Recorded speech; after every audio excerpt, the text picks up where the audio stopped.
Bonjour à tous, j'espère que vous allez excellemment bien. Aujourd'hui on se retrouve pour faire le débrief de la deuxième étape des 4 jours de Dunkerque. On va revenir un petit peu sur tout ce qui s'est passé sur cette journée, bilan des coureurs au top, flop également comme d'habitude. N'hésitez pas à vous abonner à la chaîne, à réagir dans les commentaires, mettre un pouce bleu, à partager la vidéo sur les réseaux sociaux, notamment auprès de vos proches. Je pensais que ça peut les intéresser. Dans les commentaires, n'hésitez pas à me dire qui vous a plu, qui vous a déçu. TikTok, des shorts sur YouTube également. Comme ça, vous êtes au courant des dernières vidéos qui sortent. Et plus vous cliquez rapidement sur une notification, plus la vidéo est mise en avant par l'algorithme de YouTube. Et puis, si vous avez les moyens et que vous voulez soutenir mon travail, vous pouvez faire un super thanks. Et je remercie grandement les gens qui le font. On regarde tout de suite cette étape des 4 jours de Dunkerque. On est arrivé du côté d'Abbeville avec encore un petit circuit final, plutôt destiné aux sprinteurs. Un circuit qui avait l'avantage d'être sec et surtout on avait une énorme ligne droite pour finir. Il y avait très peu de changements de direction dans les 7-8 derniers kilomètres. C'est-à-dire que vraiment c'était ligne droite quasiment complète sur une route qui était plutôt large où il y avait de la place. Ça ne veut pas dire que ça n'a pas donné un sprint houleux, parce que quand on a une énorme ligne droite comme ça, et ben, tout le monde veut remonter de l'arrière. Et ce qui a donné un sprint très houleux, beaucoup de mouvements dans les 3-4 derniers kilomètres. C'était pas très propre, hein. Il y a eu des coups de coude, un petit peu de sortie de partout. C'est un petit peu la guerre en fait, hein, dans son sprint, dans le final.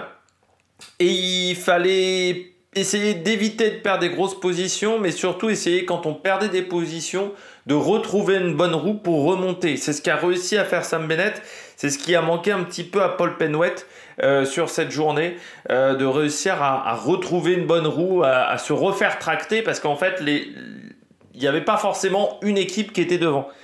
On s'aperçoit qu'il n'y a pas une équipe qui arrive forcément à imposer son train. Alors par quelques moments il y a eu la Groupama, il y a eu des Decathlon, mais c'était pas dans les moments décisifs, il y avait plus forcément des trains bien en place, et ce qui a rendu ce sprint très nerveux dans le final du côté de cette étape. Allez, on regarde tout de suite les coureurs au top. Attaque de Marlou. Premier coureur top, Sam Bennett, le coureur irlandais. Première victoire chez Decathlon G2R, je crois que c'est une première victoire depuis 359 jours. Le chiffre était énorme. Je crois que c'est 359 jours, quasiment un an sans gagner. C'est un coureur qui a connu des périodes de gros doutes sur les 3 dernières années. Sa dernière année chez Quick-Step est pas bonne. Son passage chez Bora, il y a 2 victoires sur la Vuelta, mais alors Van Poppel avait quand même fait 90% du job. En 2023, je crois qu'il gagne du côté de... Comment ça s'appelait cette course en Argentine, du Tour de San Juan, pardon, où il s'impose. Il doit donc regagner une course ensuite derrière. Mais il a fallu 56 jours de course pour lui pour retrouver la gagne. Et depuis le début de saison, il tournait autour. Hein. Quand même, on avait vu sur le Tour de la Provence, notamment Sam Bennett, où il était pas loin sur des épreuves, pas des épreuves World Tour encore une fois, mais sur des épreuves du niveau des 4 jours de Dunkerque, sur la région Pays de la Loire Tour, voilà, il fait 2 et 3, il fait une 4e place sur Paris-Nice du côté de Sisteron, 6e également du côté de Montargis au Muro. Il avait eu un petit peu de mal à faire son sprint. Mais voilà, il y avait déjà eu quelques places d'honneur. Pour tout vous dire, il est un peu plus performant là en 2024 qu'en 2023. Donc c'est plutôt rassurant. On n'est pas au niveau de 2022, mais en 2022, il y a eu la Vuelta. Là, on ne sait pas si Sam Bennett sera sur un grand tour cette année. Peut-être la Vuelta. Sur le Tour de France, je pense qu'on utilisera Félix Gall. Mais là, il fallait gagner à partir d'un moment. Tu sais, j'avais dit hier avec Milan Fretin, mais j'avais dit les 4 jours de Dunkerque, soit ça vous met sur une bonne dynamique, soit ça vous enfonce un petit peu. Par exemple, Arnaud Démare, le mec se fracture encore le petit doigt, donc ça vous met dans une mauvaise dynamique. Sam Bennett, là, il va peut-être rentrer dans une dynamique très positive. Déjà hier, il avait fait 3e avec un sprint qui n'était pas bien organisé par son équipe. Gotera, ils avaient pas réussi à retrouver le train de son équipe. Or, Gotera est quand même un personnage important autour de Sam Bennett. Ils n'avaient jamais réussi à être véritablement en place. Donc, je m'étais dit, ils ont fini 3e en faisant pas mal d'erreurs sur le sprint. C'était plutôt pas mal. Aujourd'hui, alors que le sprint n'est pas encore parfait, Je pense que Pierre Gauthera se met en tête de peloton un peu trop tôt. Alors il fait un bel effort, hein, Pierre Gauthera, mais sur la fin, dans le dernier kilomètre, il manque un petit peu de main-d'œuvre pour Sam Bennett, malgré le fait qu'il y a Marc Sarrault qui arrive dans le train en fait de la Décathlon pour aider Paul Penwet, mais il a manqué en fait un élément autour de Sam Bennett du côté de la Décathlon à G2R, ce qui fait qu'il se fait un peu chahuter dans le dernier kilomètre, parce que à l'entrée du dernier kilomètre, il y a énormément de coups de coude, il se fait chahuter comme Paul Penwet, mais à la différence de Paul Penwet, il va prendre la roue du coureur de Saint-Michel, Mavic Aubert 93, Jérémy Lecroc, qui prend quand même une belle 5e place, parce que je crois que je n'en parle pas après de Jérémy Lecroc. Mais il prend la roue de Jérémy Lecroc, qui va passer par la droite, faire une sorte d'un petit contournement par la droite, qui va manger du vent à ce moment-là, donc il est obligé de lancer son sprint un peu tôt.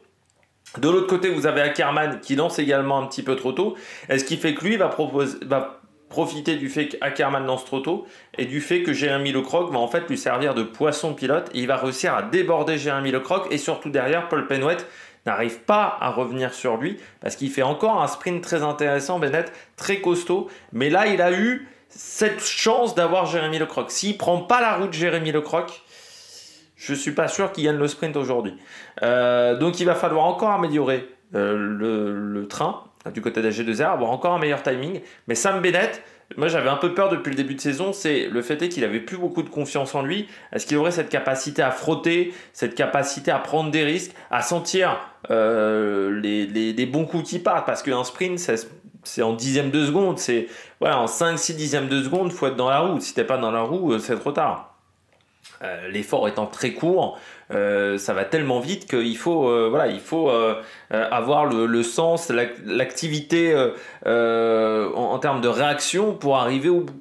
Et ça, c'est ce qu'a réussi à faire Sam Bennett aujourd'hui. Donc c'est une très belle victoire pour Sam Bennett, avec un sprint très puissant, la bonne route de Jérémy Lecroc également pour finir. Donc très très bien, belle journée, malgré le fait qu'il se soit fait un petit peu chahuter, il a réussi à s'en sortir. Deuxième, Paul Penwet, c'est aussi le deuxième dans les coureurs au top. Pour moi, du côté de Paul Penwet, je rappelle que vous pouvez retrouver le classement dans la description de la vidéo pour les 20 premiers de l'étape, le top 30 également du général. Du côté de Paul Penwet, ce résultat il va être important pour lui. On sent qu'il manque encore un petit peu de caisse, parce qu'il a, malgré le fait qu'il soit tout de suite dans la roue de Sam Bennett, il n'arrive pas à le sauter sur la ligne. C'est-à-dire qu'il en manque un petit peu physiquement, Paul Penwet. Encore une fois, il a eu quand même une grosse blessure qui lui a... donc il a repris qu'il y a une dizaine de jours. Donc c'est vrai que c'est compliqué pour un coureur français, pour un coureur de ce type-là, qui est en plus très jeune. Ce type de blessure-là, à des âges quand même très jeunes, c'est pas toujours facile à gérer. Des longues portions de carrière où vous vous arrêtez à 22-23 ans, c'est pas toujours évident sur les premières années.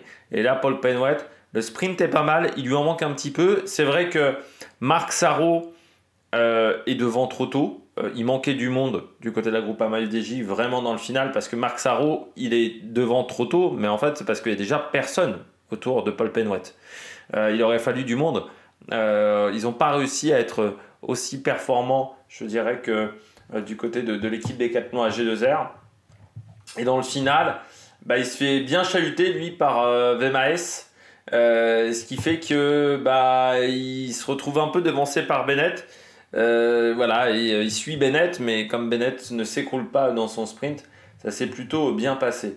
Alors, du côté de la Groupama FDJ, c'est sûr qu'on embête aussi une équipe avec Rudy Mollard, avec Byström. Donc forcément, on n'a pas forcément le train parfait pour aider Paul Penwet, mais je me dis quand même qu'on n'a pas assez vu Matthew Walsh, Sam Watson également, qui aurait pu être intéressant pour aider Paul Penwet. Ça sera peut-être le cas dans l'étape numéro 3. Étape numéro 3 qui arrive à Bouchain. Voilà. Avec une étape, alors là, vraiment toute plate. 1275 mètres. Il n'y a pas une bosse au programme sur cette étape numéro 3. Et ensuite, il y aura beaucoup de pavés sur l'étape numéro 4. Voilà. Pour l'étape de vendredi, demain, ça va être dur. Il y aura des pavés. Autant je pense que le sprint du Giro l'étape sera pas très passionnante, autant sur les 4 jours de Dunkerque, là, ça va être sacrément difficile. On poursuit du côté des coureurs top et bien avec un dernier homme, c'est Sacha Wimaes. Je pense que je prononce pas très bien. Le coureur de la Bingo Wallonie-Bruxelles, coureur qui est passé à la Flanders baloise, comme tout bon flamand qui se respecte.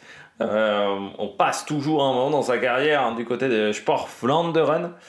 Et puis, qui est maintenant Flanders baloise. Et puis en 2023, il était passé chez Human Powered Earth. Pas de chance pour lui, l'équipe s'est arrêtée, l'équipe masculine s'est arrêtée à la fin de l'année pour se concentrer sur le cyclisme féminin autour d'Audrey Cordon-Rago. Donc il s'est retrouvé sans équipe. Il arrive chez Bingoal.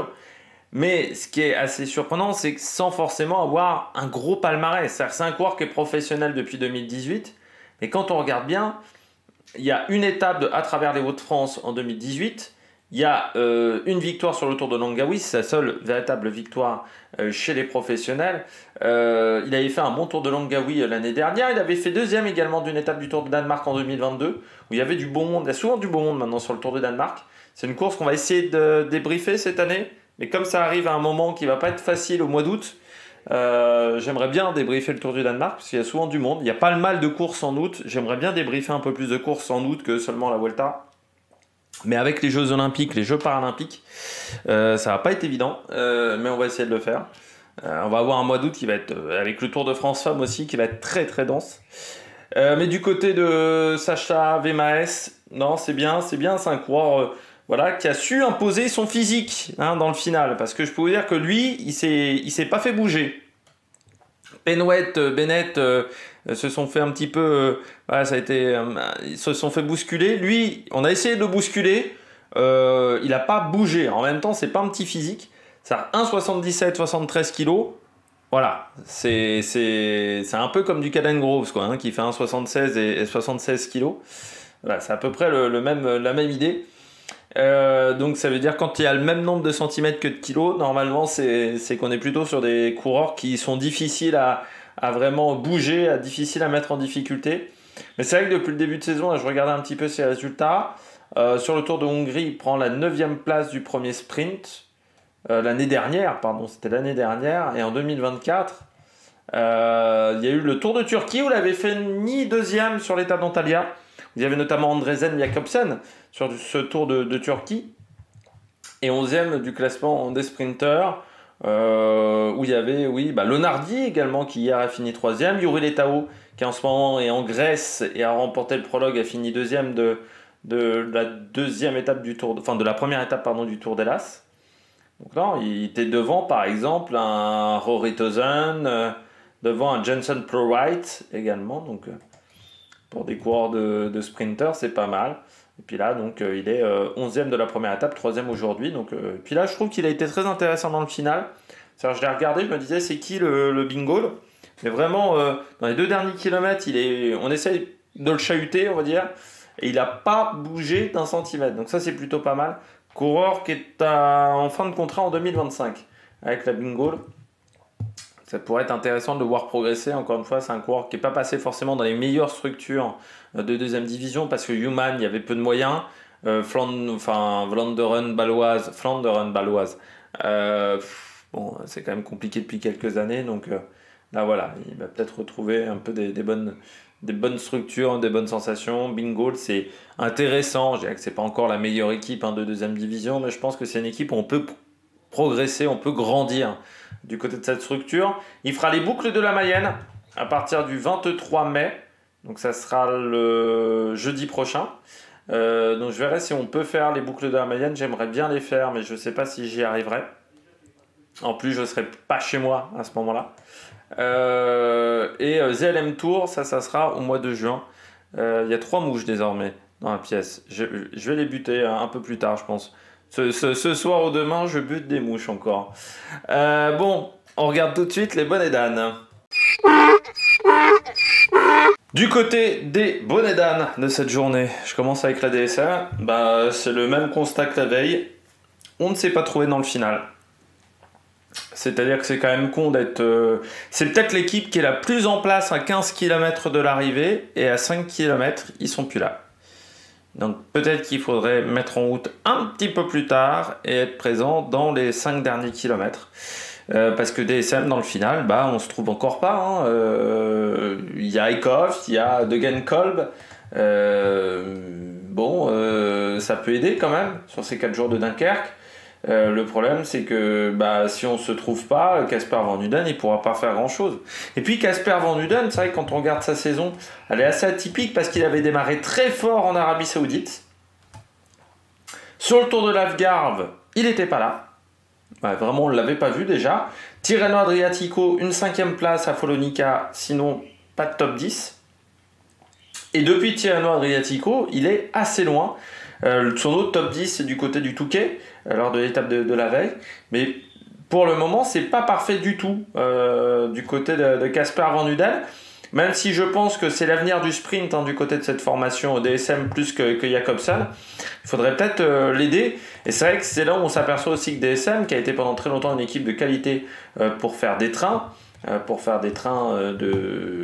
les leaders du côté du sprint, ils ont un peu plus de mal aujourd'hui parce que c'est une formation qui déjà l'année dernière n'arrivait pas à emmener Sam Welsford, qui cette année sur le Giro n'arrive pas à emmener correctement, que ça soit Andresen ou Jacobsen, qui là sur ces 4 jours de Dunkerque n'arrive pas à emmener correctement Casper Van Uden. Ça fait beaucoup quoi. Donc ça serait bien de retrouver un bon niveau de performance parce que Van Uden, je pense qu'on va peut-être l'emmener sur le Tour de France. Alors avec l'abandon de Jacobsen, je ne sais pas si ça change les plans, mais je pense que c'était plutôt prévu comme ça. Pour un mec qui n'a pas gagné depuis le 30 janvier, qui est sa seule victoire de la saison, au final, ça serait bien de retrouver le chemin de la victoire et surtout d'avoir de nouveau des sensations au niveau du sprint, parce que quand on regarde, depuis le Tour d'Arabie Saoudite, il y a seulement 3 top 10. Voilà, il y avait eu un top 10 également sur la première étape du Tour de l'Algarve, mais ça reste faiblard pour un sprinter, donc ça serait bien de retrouver des sensations, parce que pour le moment, c'est un petit peu décevant.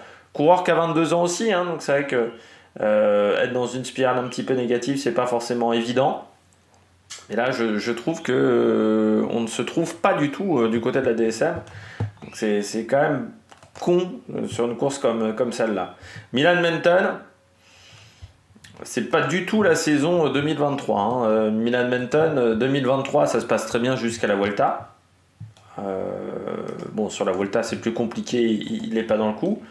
Mais sinon il fait une belle année. Cette saison pour le moment c'est beaucoup plus calme en termes de résultats. Il y a eu une 5e place sur l'étape d'hier, 5e place également sur le Grand Prix Criquet-Lyon, 2e d'une étape à Bessèges sur l'étoile du même nom. Mais sinon c'est difficile quoi. Et c'est dommage parce que l'année dernière il avait enchaîné les bons résultats. Notamment victoire sur le Samin, mais il était très présent dans le top 10 des courses, il était très très très présent. Là cette année c'est beaucoup moins régulier et puis il manque la victoire quoi. C'est vrai que quand tu regardes, c'est quand même un sprinter qui a du mal à gagner. Il a que 2 victoires dans sa carrière, Milan Menton, une donc au Samin et une sur une étape de la Croix Race. Et puis le Grand Prix de la ville de Lidier, mais je ne sais pas si elle était considérée comme professionnelle cette épreuve, ou si c'était pas une 1-2, c'est-à-dire ce qu'on considère comme semi-amateur. C'est dommage pour Milan Menton. Là aujourd'hui il est transparent. Déjà hier il était très transparent. Alors c'est dommage parce que la Lotto Destiny a fait beaucoup de boulot là aussi, à une quarantaine de kilomètres de l'arrivée, pour réduire l'écart avec les échappées, pour ensuite là aussi être quasiment absente du final. Donc forcément sans train pour Milan Menton, c'est un petit peu compliqué pour obtenir des résultats. Donc c'est un petit peu le même constat que la DSM. Il faudrait peut-être être un peu moins présent à 40 bornes de l'arrivée et être un peu plus présent dans le final pour épauler le coureur belge. Parce que c'est vrai que pour le moment ces 4 jours de Dunkerque ne sont pas vraiment fantastiques pour Milan Menton, et c'est vrai que c'est dommage pour un coureur qui est arrivé assez tardivement dans une grosse structure, parce qu'il a fallu attendre 2023 l'année dernière, qui l'année dernière a fait une saison qui était tout à fait intéressante. Dommage, c'était sa Vuelta. Bon là cette année je ne sais même pas s'il est prévu sur un grand tour, parce que Dely doit faire le Tour de France. Lui, je ne sais pas s'il fera la Vuelta au final, ou si on engagera quelqu'un d'autre pour la Vuelta, du côté de la Lotto Destiny. Mais c'est vrai que pour Milan Menton, il faudrait bien obtenir des résultats sur les épreuves de deuxième division, parce que si tu n'obtiens pas des résultats sur des épreuves un petit peu plus petites, c'est vrai que c'est forcément compliqué d'avoir des victoires sur des grosses courses. Et c'est vrai que sur le Tour de Romandie, par exemple, normalement, il aurait dû rivaliser avec Dorian Godon, il fait 4 et 8. Donc il n'a pas réussi à vraiment gêner Dorian Godon. Donc ouais, pour l'instant, c'est un petit peu dommageable, voilà, du côté de la Lotto Destiny et de Milan Menten cette saison. Cofidis, autant hier, ça s'était bien passé du côté de la Cofidis. C'est vrai que je les ai trouvés aussi très très discrets. Je me disais, bon, Milan Fretin va peut-être réussir à faire un deuxième sprint de qualité, sauf que Milan Fretin, il est fini seulement 16e de l'étape. Voilà, donc c'est un petit peu dommageable. Il marque pas beaucoup de points au niveau du classement du maillot de meilleur sprinter. Ouais, ça s'est bien pas passé du tout comme il le souhaitait. Trop seul. Alors autant du côté du Touquet, ça n'avait pas trop gêné d'être seul parce que il y avait eu déjà un gros travail d'Alexis Renard dans le final et que c'était assez technique. Là, Alexis Renard, il est utilisé un peu trop tôt. Donc forcément, ça le met en difficulté Milan Fretin. Et tu t'aperçois que pour le moment, à part Alexis Renard, on ne voit pas non plus les autres équipiers du côté de la Cofidis. Il est un petit peu trop seul. Notre ami Milan Fretin. Alors c'est vrai qu'il manque peut-être un coureur pour l'emmener, un véritable poisson pilote, parce qu'il n'y a que Alexis Renard. Il y a Goujar qui peut l'aider, sauf que Goujar il est souvent en train de faire le baroudeur. Derrière, c'est pas Aimé de Rent ou Ben Hermans qui vont faire le job. Et je pense qu'Alexis Renard, il se dit aussi peut-être que le général est possible, parce que l'étape de Cassel, ça peut lui convenir. Donc c'est, je pense, qu'il a posé des difficultés aux coureurs français, mais aux coureurs belges, pardon. Mais c'est vrai qu'il s'est retrouvé là aussi très seul, Milan Fretin. Dommage, parce qu'il avait fait hier une très belle étape, une très belle victoire. Là, c'est un petit peu plus compliqué. Et puis je termine avec un dernier coureur. Après Milan Fretin, une dernière équipe, c'est Israël. C'est encore le bordel chez Israël dans le final. Déjà, on ne sait pas qui est le leader en termes de sprint. Parce que Ackermann, c'est pas le dernier qui est dans la roue. C'est-à-dire que le dernier qui est dans la roue, je ne sais plus si c'était par corps. Il y a Corbin Strong qui a pris des secondes de bonif pour au final finir encore très loin du côté du sprint. Je ne sais plus qui. Ouais, c'était Van Asbrook à un moment. Ah non, c'était Jack Stewart qui était dans la roue d'Ackermann. C'était Jack Stewart. Sauf que au final, Jack Stewart, il fait 27. Mais dans ce cas-là, tu mets Ackermann aux dernières positions du train. Surtout qu'on est quand même sur les 4 jours de Dunkerque. Techniquement, avec un train bien en place, tu arrives à gagner les étapes. Sauf que le train, c'était pas du tout le bon ordre. Alors je sais pas s'ils ont pas réussi. Enfin là, ils étaient ensemble, mais pas dans le bon ordre, j'ai l'impression. Alors est-ce que c'était l'ordre qui était prévu le matin au départ, qu'ensuite ça s'est un peu... Voilà, il y a eu des petites modifications pendant l'étape. Mais c'est vrai qu'Ackermann, qui est obligé de lancer, qui est tout seul, qui lance beaucoup trop tôt, forcément ça fait 4. Alors c'est pas catastrophique, mais si Israël avait été mieux organisé, pour moi Ackermann il pouvait gagner. Sauf que Israël était super mal organisé, alors qu'ils ont l'équipe pour être bien organisé. C'est dommage parce que Boivin par exemple fait du gros boulot. Riley Sheehan se sacrifie depuis les 2 premières étapes. Sauf que on n'est pas bien en place ensuite derrière. Est-ce qu'il y a une bagarre d'ego? Est-ce que Stewart ne veut pas faire le travail pour Ackermann? Bon, je sais pas, mais c'est très bizarre le placement dans le final de cette formation. Et Ackermann, s'il avait été aidé par Jack Stewart, il aurait peut-être pas lancé aussitôt son sprint. Mais c'était pas bien organisé. Voilà. Et c'est dommage parce qu'il manque pas grand-chose pour que Ackermann y soit bien emmené. Mais ouais, c'était un peu le foutoir du côté de cette formation. Bon, j'espère que vous avez aimé cette vidéo. Si vous avez aimé cette vidéo, n'hésitez pas à vous abonner à la chaîne, à rager un commentaire, à mettre un pouce bleu. Puis nous, on se retrouve pour de nouvelles aventures sur la Mec Production. Ciao, ciao!